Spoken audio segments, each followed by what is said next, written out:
Thank you, Mr. Chairman. Secretary Shinseki, we met a while ago, maybe 3-4 weeks ago, and I was wondering if you could update us. We talked about putting in place ways to increase the efficiency of the clinics and the ORs in our VA hospitals. From the standpoint especially of physicians having too much administrative duties that virtually anyone could do, and it takes them away from patient care. And if we could do that, we can allow healthcare providers to see more patients in a day, do more surgeries in a day, things like that. I was just wondering if you could give me an update on that. I'm going to call on Dr. Petzel to provide some detail here, but this leads to our discussion of the patient-aligned care team, where a physician is sort of the focal point, but surrounded by other members of the care team that allow the physician to concentrate on what he or she does best, and that is see patients, take care of their needs. And then the administration, the tracking of pharmacy requirements is done by others, all part of that team.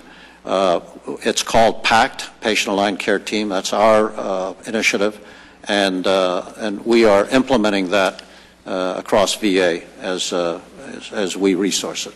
Dr. Petzel. Thank you, Mr. Secretary.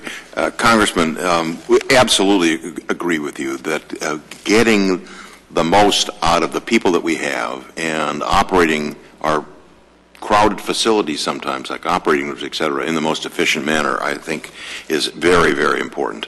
And as the Secretary described, we're involved in trying to set up a circumstance where people, first of all, work in teams, and secondly, where each individual works at the top of their license, so that physicians are only doing those things that physicians have to do. Nurses are only doing those things that you have to have a nurse do, and that administrative personnel, pharmacists, whatever, are doing only the things that they have to do. The place where we've begun doing this first is in our primary care clinics, and as the Secretary mentioned, they're called patient-aligned care teams. We have moved this now into specialty areas so that we're doing this in some orthopedic, ophthalmology, and other subspecialty clinics and cardiology. It's the way that we have to operate, and it's the way that things need to be done in the operating room, as well as any of the other procedure rooms. So we absolutely agree with you, and we are embarked on trying to do that. Thank you. And as I did that day, I again offer you my time to participate in that process as a physician and surgeon who has had private practice as well as serving with DOD.